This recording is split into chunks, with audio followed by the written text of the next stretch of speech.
1, 2, 3, respect the game.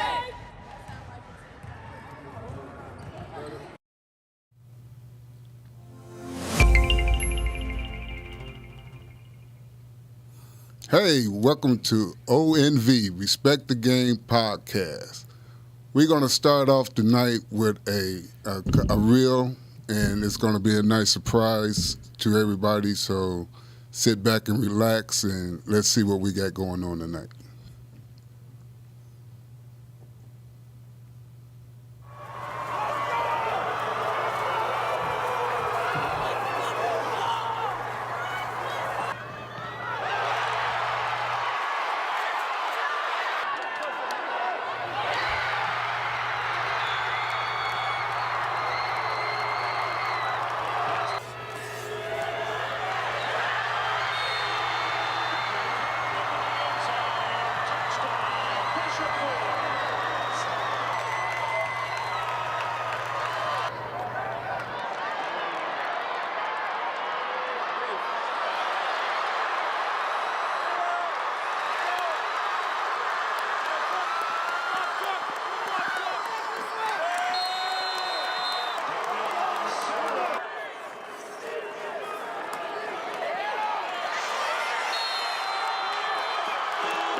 The personal growth of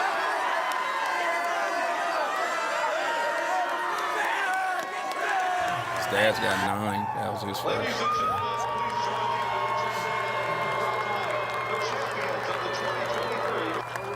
All right, Captain. Come on back, Captain. Yeah.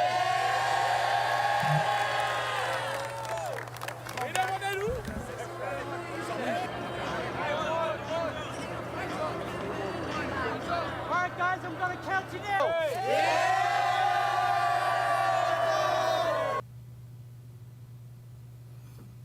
Man, that was some exciting stuff right there. Yeah, it was. Yeah, it Wow. was. Yeah. So for tonight, we got a special guest. We got one of the coaches from Bishop Luers, and we want to welcome Coach White. Welcome. How you doing, my The guy? state champion. Two-way state champion, Bishop Luers. Yeah.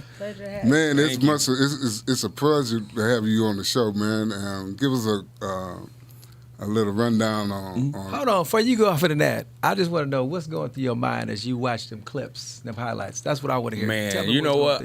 I've watched them so many times now. I'll probably watch them the rest of my life, to be honest. I mean, it's a special moment. Obviously, we'll talk about why it was so special, but just watching it again is just reliving that moment, and all the emotions come back up. It's about all the hard work you go through all year, all the practices, and then you get to the point at the end of the year where you can play football at the highest level in high school, and to come out of it with a win, it's just, it's It's a very relaxing feeling, and I'm kind of happy it's over. It was a long season. I'm with JJ, and I wanted to ask a question. And JJ got his question in before I did, but we saw a lot of offensive highlight clips, and I know the score. Did y'all defense have to play at all? Yeah. Well, I mean, to be honest, the way we were designed this year is really defense first. To be honest, I mean, if you watch that football game, it was a defensive performance. They shut them down early. I think they asserted their will and their dominance early, and they just never let off the gas pedal. And the offense was fortunate because of a lot of short fields. We had some block punts in that game, things like that. So I know the highlights are always offensive highlights. People like touchdowns, but us coaches know how important defense is as far as winning games at the highest level. Right. Yeah. Awesome. That's awesome. That's awesome. Yeah, right. It was a good time. I just want to say thank you guys first. I wanted to say that first. I was always taught anytime you speak in a room in front of elders, you always ask them for permission to speak. Right. And I'm sure you guys have already granted me that. So I wanted to thank you guys for permission and allowing me to speak, especially being amongst people that I've always held in high regard too. Yes, sir. You guys being fellow coaches. So just give us a rundown of your stellar career over at Luers and everything. I know you had some other accomplishments as well. So just tell us who Coach White is real quick. So I'm Darrion White. I was born and raised in Chicago, Illinois. I came here my freshman year of high school, and I attended Southside High School right across the street here, and had a pretty good career there. What was really unique about my situation when I was in high school is I hadn't played football at all.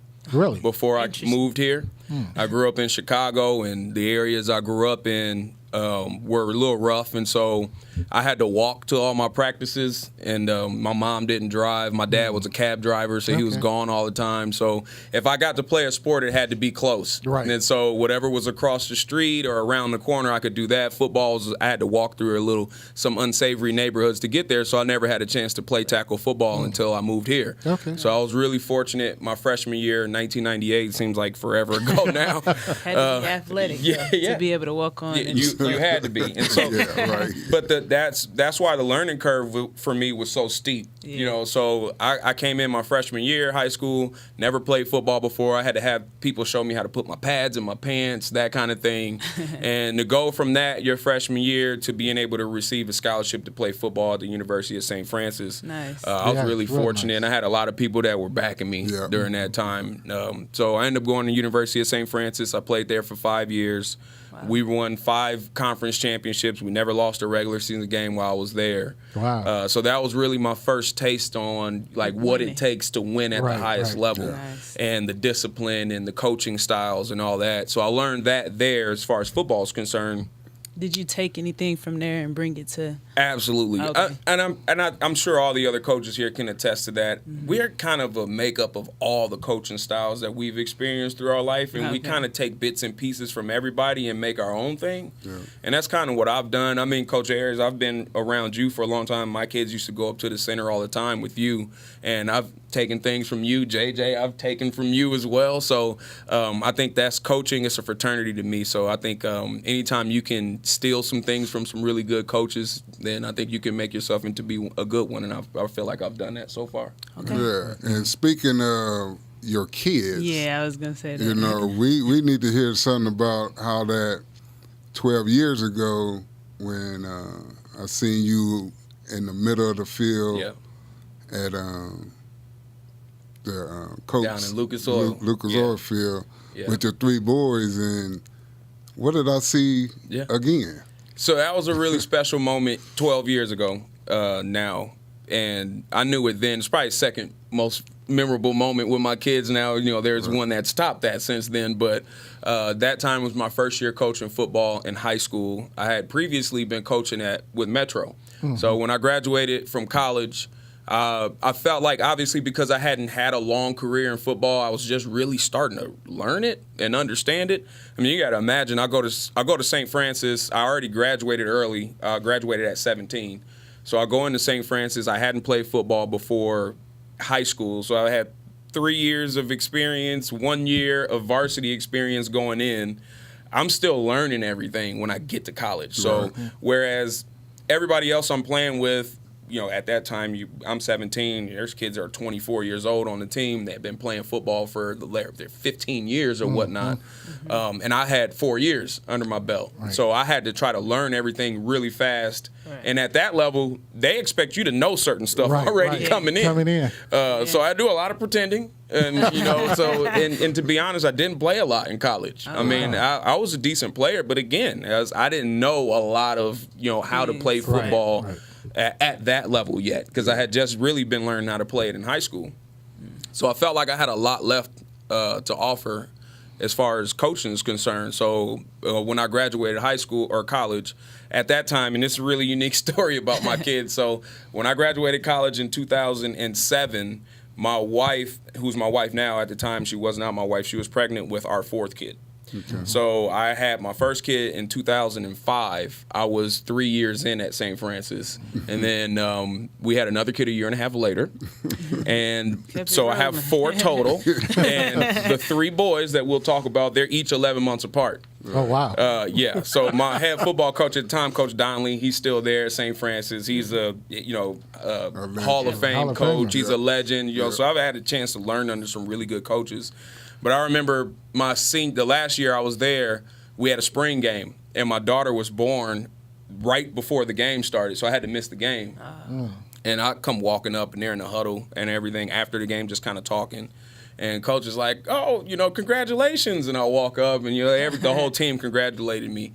But my coach did say, "Do you do know what's causing that, right?"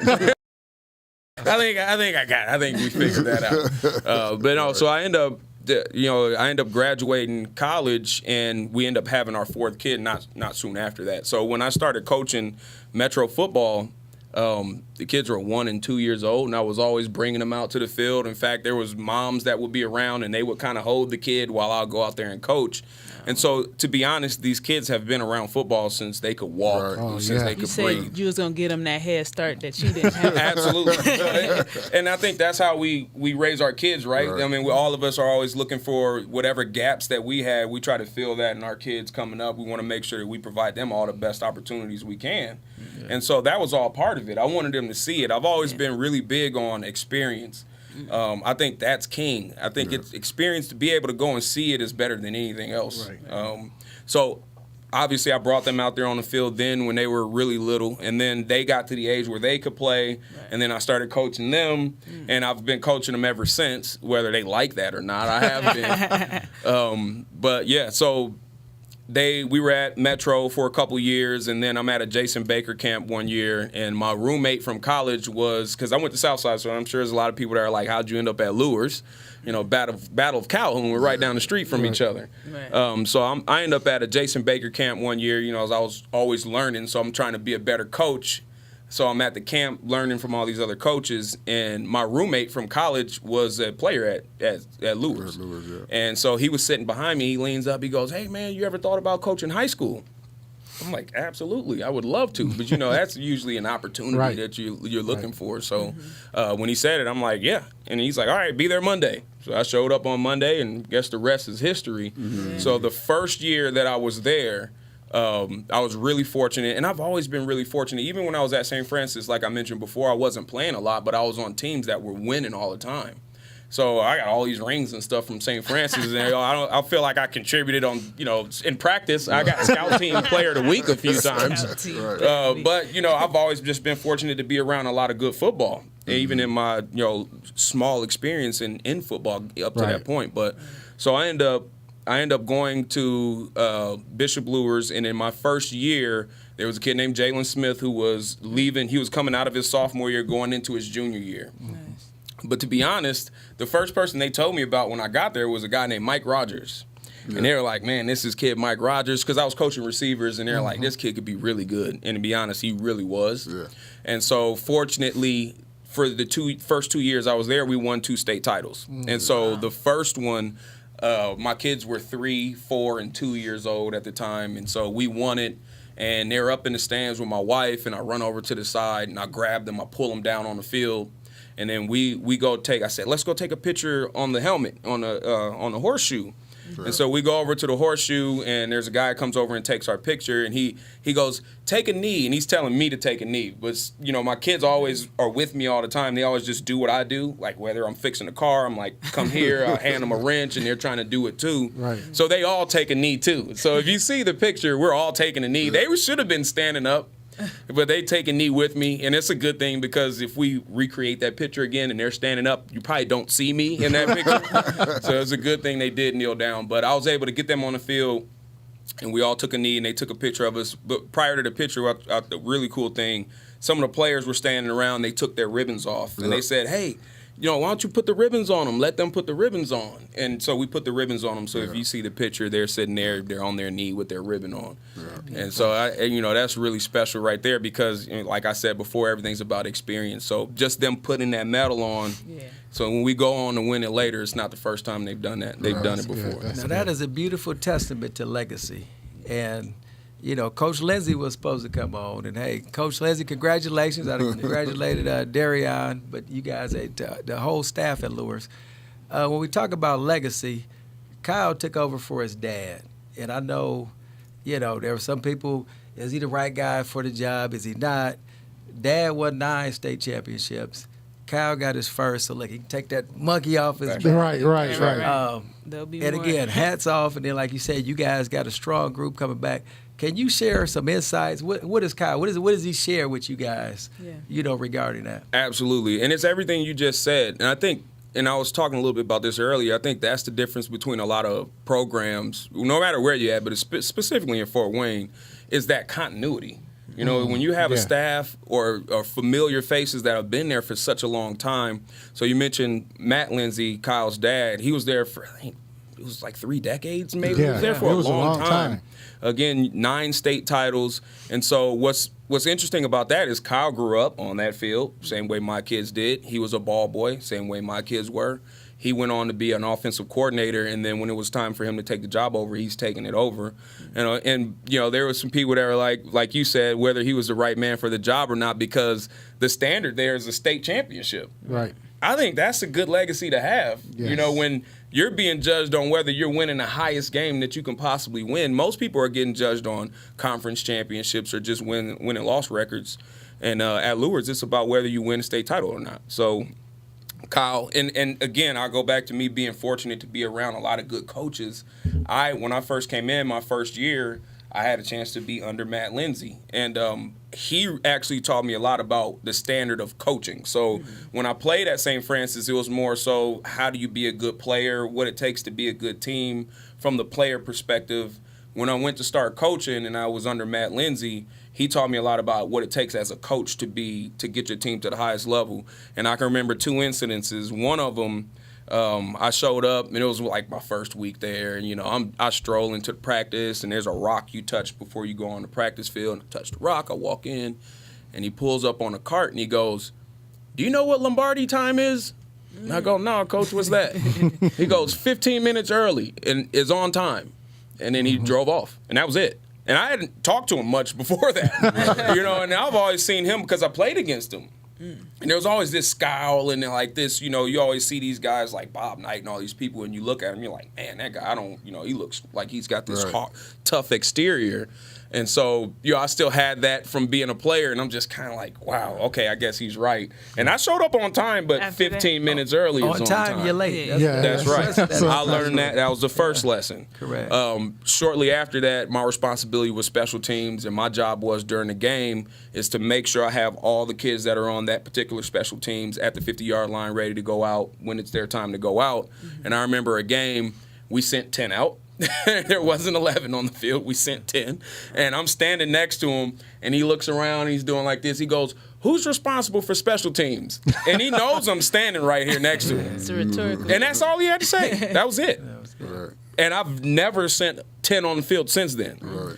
And so, again, very fortunate to be around some really good coaches. And Kyle learned the same way. I mean, he grew up in it.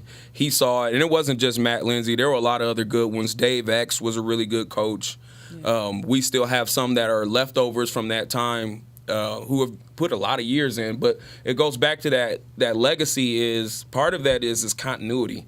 So you don't have to recreate the wheel. It's already created for you. Now you might have to update. Maybe the tread on the tires need a little bit of updating because they're older. Right. But the same things that make you great keep you great if you keep them the same. Yeah. And I think he's been obviously a testament to that. And you touched on something else, too, that we kind of talk about on this show. You're a coach and you're a dad. Yeah. How do you balance those responsibilities? I mean, obviously, you've coached them, like you said, at certain grade levels. Yeah. But there comes a time you done had to hand them over to another coach. And whether it was basketball, I know they played multiple sports. How do you handle that? How can you speak to being a parent / a coach? It's hard. It's really difficult. It's one of the hardest things you'll ever do. And it's because obviously you have all that vested interest. So you want your kids to succeed. Sometimes they don't want to succeed as much as you want them to. And sometimes they think they know the right way to do it, and you're telling them it's not the right way. So there's always a fight all the time.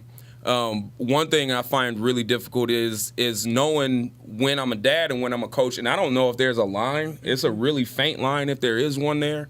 But I'll catch myself sometimes. I'm doing a drill over here, and I look up and I see my kid loafing through a drill on the other side of the field, and I want to run down there and yell at him. But I have to be careful because I'm also responsible for these kids over here. Right. So it's a balance more so between riding them and pushing them and not forgetting that I have these other ones too. Right. So that's where a lot of the difficulty is. Okay. I have one that's a quarterback. So and I'm kind of nitpicky. So every throw I'm like, hey, elbow needs to get higher, this, that, and the other. But there's another kid that's in the same grade that plays quarterback.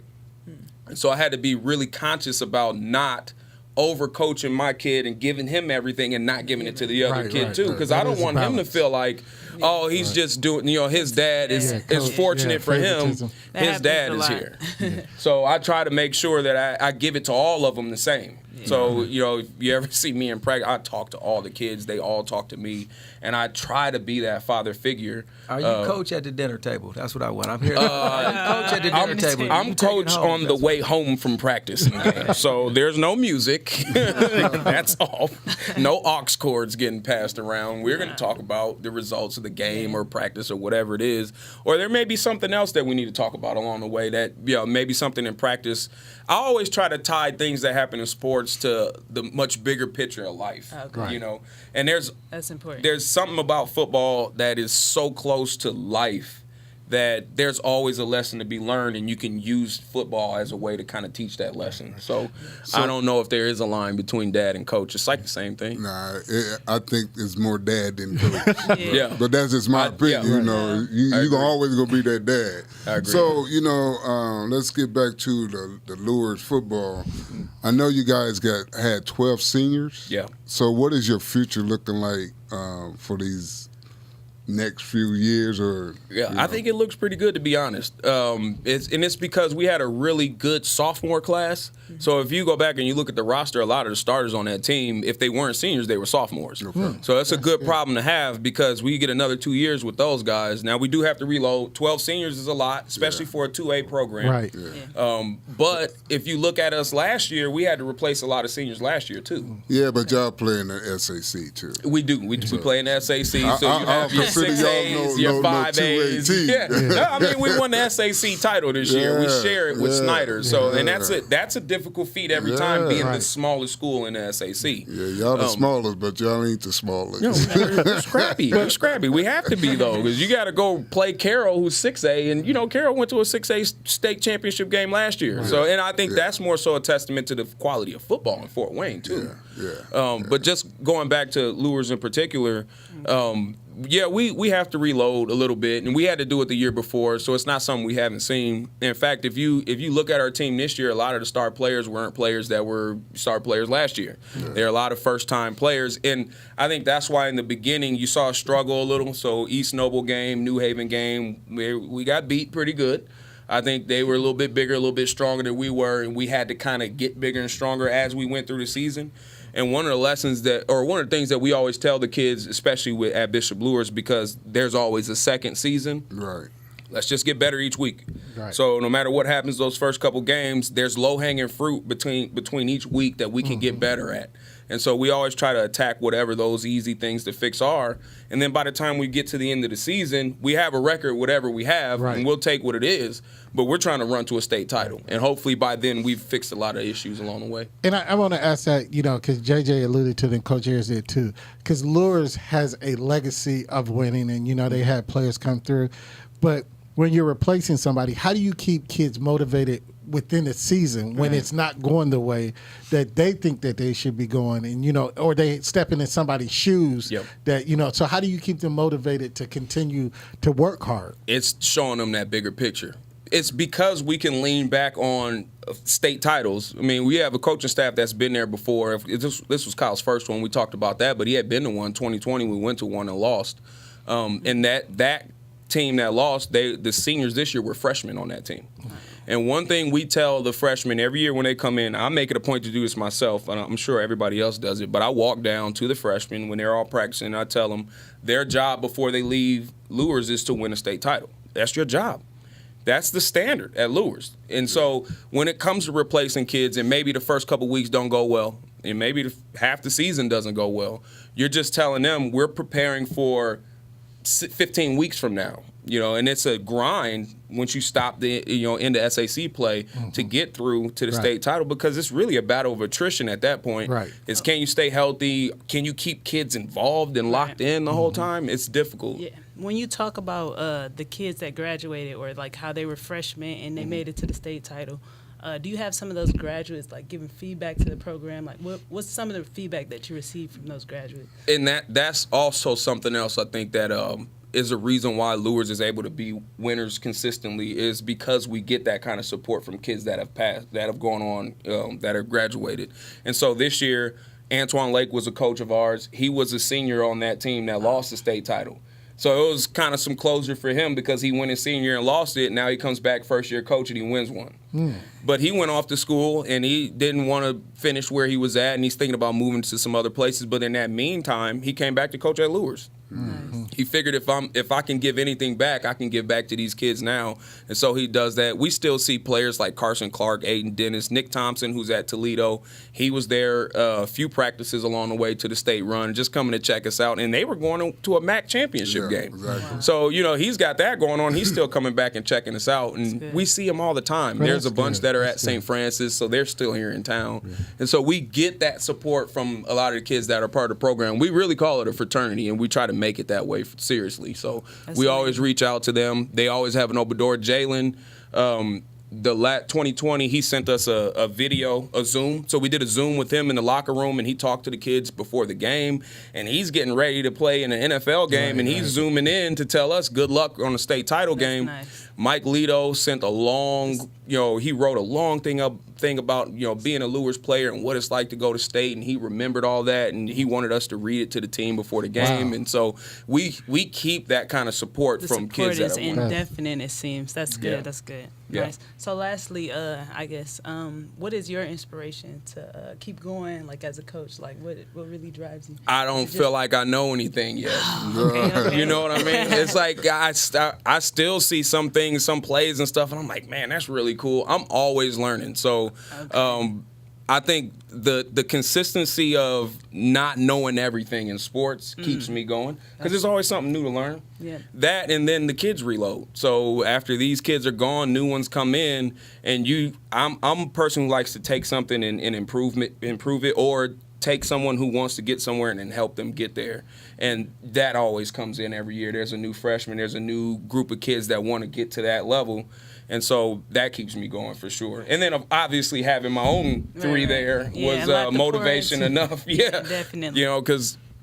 And that's special too, man. And I'm sure we'll talk about that, but winning the state title with your three kids, your three boys, is extremely special for no reason other than, I mentioned they were 11 months apart. So growing up, everything was three of everything. So when I went and bought one pair of Jordans, I had to buy three. When they needed a baseball glove, I had to buy three. When they needed a bat, I had to buy three. When they needed Legos, we were buying 3 sets so they wouldn't fight over them. And so it's always been all of us. And so what I didn't want, and I'm telling you, and I say this and I mean this, when I took that picture, my mind was saying, we're going to take this picture again. Oh, You're right. We're going to take this picture again, and they'll be on the side of winning it. So there was only a two-year window we could do that in because my son's a junior, so it was this year or next year. Right. So really fortunate to get it done and out the way now, so I don't have to have so much anxiety You got an going opportunity into next year, season. right? We do, but we got. That's what you call a repeat. Yeah, hopefully we could take that picture again. That'd be really nice. But what I didn't want to happen was maybe one graduates and the other two win, or two graduate, one win, and it's like, ooh, you know. You ain't got to worry about that now. No, Ain't so getting no state championship. no. Yeah. And I mean, growing up, like I said, I played at St. Francis. I had rings, so I was always putting rings on their finger and showing them. And so they grew up. You know, I told them, you got to get your own. Yeah. So I can hear them saying that when they were, in school running for their state titles. I'm going to get my own. I'm going to get my own. And the fact that soon we get sized and we'll all be able to get that ring, that's something that I can share with them. We can share that for the rest of our lives. I mean, we'll come together when they all split out and go wherever they go. Yes, sir. And then we come back for whatever family function or whatnot. Hopefully we're all wearing our rings, and it's special. It'll be special. But honestly, hold on right quick. It ain't about the ring. It's that memory. 'Cause I'm going to tell you, I got 2 conference championships in college. One of them got stolen. But and people say, how you let it get stolen? You ain't taking the memory. Y'all got the memory. Right. The memory is what's forever. And something can happen. You got that with you. Right. You're absolutely right. The trophies, the rings are representation of the struggle and the work that you put in to get there. They just represent that, Right. And so they're shiny and they're nice to have and they're conversation starters, but that you can't ever take that from us. And we were talking about this in the banquet the other day. The banner's going to go up in that gym, and they'll be having their grandkids. They can take them to a game in there and go, that one up there, that's ours. We did that. We got that one. So that lives forever. Yeah. So I know for a fact that in at Southside with JJ and his organization, it's really cool how he brings young people and let them be involved with whatever, being a ball boy, and then they grow up and then become a part of the program. That's a tradition over at Luers. I really take it. Yeah, so like I mentioned before, Kyle was a ball boy. My roommate, Matt Milhouse, was also a ball boy. At Luers games is unique. In the back of the stands, there's a field back there. Most of the kids aren't watching the game. They're back there playing football somewhere, and they usually do that till they get to the age where they can be ball boys, and then a few of them will come over and be ball boys. So you kind of go from playing in that field to coming on the field and being a ball boy. So Kyle had a chance to do that. My roommate, who was the defensive coordinator through those Jalen Smith years, he had a chance to do that as well. And so when mine were of age to be able to be ball boys, we made them ball boys. So in 2020, they were ball boys on that team that lost. So they had been to a state title game before. They'd been to Lucas Oil. They'd been on the field. They were with us on the sidelines. So they saw that, but they also got to see us lose it. So they understood what that felt like to get there and not win it. Right. So all the tears from all the seniors, all the disappointment from the coaches, and they're hearing this firsthand. I mean, there'll be a play in the game, and I'll turn and say something. I'm like, you see that? We can't do that. Or you see how he did that? That's how you do it. So there was always a consistent, like, you see that? And they're standing right here, and I'm telling them. So you can't discount that. Seeing that, being there, seeing them lose that, and being motivated to go and win it, I think was very valuable. Right. I got one question for you. Now, 12 state championships. We talked about the legacy, the history, all that stuff. To me, I know it is a testament to, like you said, the leadership, the coaching staff, everything that's been done. My question is, do you guys have a new weight room yet? No. There you go. And now I say that, JJ, you know this very well. so JJ. I say that anybody that's watching, anybody from Luers, they understand, because hey, when I was over there, I had people that come over, they take a tour, and they look at the weight room, and they're like, okay, now we're the real ones. Yeah. We're the regular. They think it's a joke. But when you think that 12, you would think you're going to walk into a Taj Mahal. This guy's pumping iron. They got this well-oiled machine over there. No, it's to the relationships and everything that he's talking about. Yeah. Absolutely. Putting that time in, because it's not. You see that? No, not even fancy. We telling you. No. No, it's not. It's not I'm fancy. saying it's not fancy. You Not don't at need all. that to win No, the I'm state telling you, championship. whatever you think is worse. Hey, and so that actually is, we use that in our favor a lot of times. So when we're in there working out, we're telling these kids, you better get everything you can out of it. In fact, you know how it's so small in there, we can't all be in there at the same time. Right. So you've got freshmen going there at one point, then the juniors going, seniors going. So there's a rotation, and we have to find something for people to do while we're waiting to get in the weight room.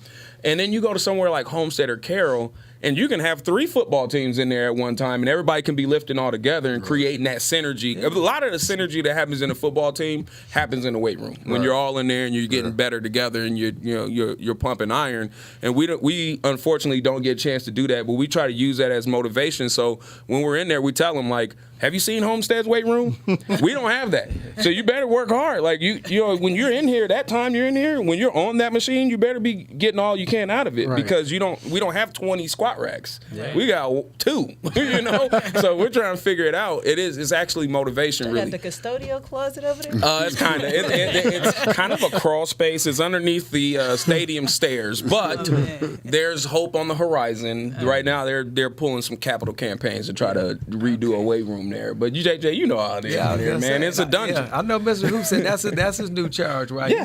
That's what he stepped down so that he can start taking on that, because it's a school that deserves it. Come on. I mean, you went to Homestead and Carroll, but I mean, the sad part, you'd have to go there. You could went to the Big Brother out north. Oh yeah, we talked about Battle of the Bishops, and they live a little bit better. Look real nice too. Yeah. So and that's the thing. So. Yeah, and we got to be able to compete. Correct. So it's motivation for us. Sometimes when you're the underdog, you know, you don't have anything to lose. It's kind of can be an advantageous position for you to be in if you know how to handle it the right way. I think we've become masters at that. So I wonder what happens if we do get a nice weight room. Like, how do we motivate them then? It's like we get on par with everybody else. Don't get too soft with it. I know, right? Plenty of squat machines now. I mean, not only that, now, you know, Fort Wayne Community Schools has this thing where all the schools are getting turf. Next year, Northside gets turf. Bishop Luers will have the only natural surface in Fort Wayne. Wow. Oh, wow. So everybody else is going to have turf. We'll have the only natural surface, which if you talk to pro players, they would rather have grass than. Right. So I'm not opposed to keeping grass, but you know, it's a selling point for some kids when you go, you know, Southside's getting a new field next year. There were kids that went, oh, you know, we went there, you know, you go look at it, you drive by, and you're like, man, that looks real nice.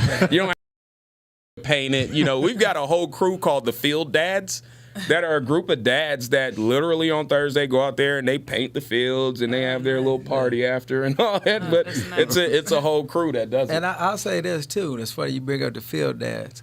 Austin Mack has what he calls Mac Day at Luers. So they bring together the All-Star game. I was one of the coaches. And it's time for cleanup and everything, right?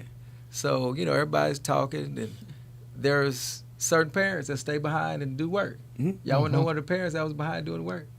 He's sitting right there. Always. That's how humble, you know, this Always. man is. Well, So and everything that he's talking, you know, he lives it, he preaches it. absolutely. And I do that purposely. I need to show the boys that that's how you do it. Even after our banquet, I stayed. I'm the last one to leave because I'm, you know, taking the table decorations down and that kind of thing. But it's not just at Luers. That's what everything we do. Anywhere we go, if we go to a family party, we're going to stay and we're going to help clean up at the end of it. I just think that's what you're supposed to do. But yeah, Mac Day is a great event, though. That's a good time. I was glad you were able to help coach. Hopefully you come back next year for that. So I helped put that on, too, as well. And that's Austin Mack's charity event. He has Jesse and Jalen come, and they do a basketball event. It's now moved over to Luers. It was at McMillan for a little while. That's a good thing. That's a good thing. Yeah. Hey, listen, we really enjoyed you. And Yeah, most really want to say congratulations. Congratulations. Let's go. Yeah, thank you. I appreciate it. You and the whole staff. I appreciate it. Yeah. This was a win for everybody. Yeah, and tell Coach that we will be getting him on. Yeah, he's not skating yet. We're gonna get him back in here. Yeah. So if people probably don't know, I was kind of a fill-in today. So you know, last minute thing. I run my mouth enough where this isn't difficult. You know. You did a great job for us today to give us a rundown of how a true champion really supposed to sit and stand out and do the things you're supposed to do. We just really appreciate you. Your 3 boys, you tell them I love them. I will. I sure will. They still remember you from the center. I was talking to my daughter about it today. Yeah. And your wife is killing it at Memorial. I'm telling you, Memorial Park has the best cheerleaders in this city. I'm serious. I'm not playing. I go Hold on, that would be another segment. Yeah, we'll do that later. I want to. We'll be bringing her on. Yes, sir. Yes, sir. Hey, we just want to say, keep the faith. May God bless each and every one of you. Thank you for coming out. We'll see you next time.